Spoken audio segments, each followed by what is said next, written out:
جاء الحق وزهق الباطل إن الباطل كان زهوقا. بسم اللہ الرحمن الرحیم۔ السلام علیکم ورحمۃ اللہ وبرکاتہ۔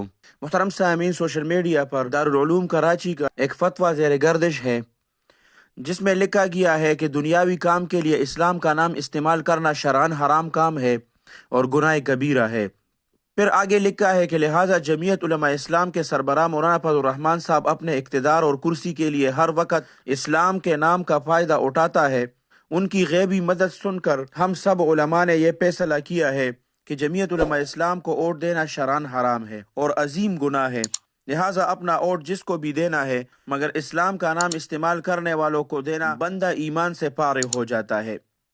محترم سامعین، یہ فتویٰ سوشل میڈیا پر زیر گردش ہے۔ یہ ایسا کیوں ہوا اور ان لوگوں نے یہ راستہ کیوں اختیار کیا، وہ آج میں آپ لوگوں کے ساتھ شیئر کرتا ہوں۔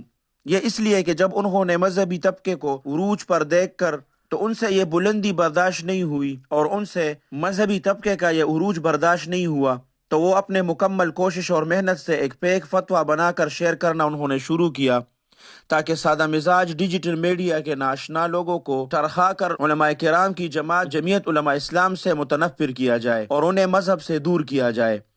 انہوں نے دارالعلوم کراچی کے ایک فتوے کو تبدیل کر کے جمعیت علماء اسلام کے خلاف بنا دیا، مگر ان جاہلوں کو یہ پتہ نہیں کہ جو ہم کر رہے ہیں، کیا جس پوائنٹ میں انہوں نے فتویٰ جاری کیا ہے کیا اس کے ساتھ یہ ملتا ہے کہ نہیں، لیکن عقل کے اندھوں نے تو کیا۔ مگر اب حقیقت یہ ہے کہ اصل کو چھپا کر فیک کو شیئر کیا، لیکن اسلام کے خلاف پروپیگنڈا کرنے والے تو شروع سے کرتے آ رہے ہیں، نہ کامیاب ہوئے ہیں اور نہ انشاءاللہ کامیاب ہوں گے۔ محترم سامعین، تمام مسلمانوں سے درخواست ہے کہ اب ان لوگوں نے دین کے ساتھ کھلواڑ کرنا شروع کر دیا اور دین کا مذاق اڑانا بھی شروع کر دیا۔ سیاست کو اپنی جگہ رکھنا چاہیے، اختلافات کو اپنی جگہ رکھنا چاہیے، لیکن فتوے کے بارے میں یہ جاہل کیا جانتے ہیں کہ فتویٰ کیا چیز ہے، فتویٰ کون دیتا ہے اور کس وقت دیا جاتا ہے۔ نہ یہ کسی کے خلاف دیا جاتا ہے، نہ کسی کے بارے میں دیا جاتا ہے، بلکہ فتویٰ تو قرآن اور حدیث کو دیکھ کر اس سے اخذ کر کے ایک چیز کے بارے میں حکم لگا دیا جاتا ہے۔ لیکن یہ جاہل اتنے بھی نہیں جانتے کہ یہ کسی فرد یا کسی پارٹی کے خلاف فتویٰ نہیں لگایا جا سکتا۔ اللہ سبحانہ و تعالی ہم اور آپ کو جھوٹ پھیلانے سے بچائیں۔ اللہ سبحانہ و تعالی ہم سب کی ایسی چیزوں سے حفاظت فرمائے۔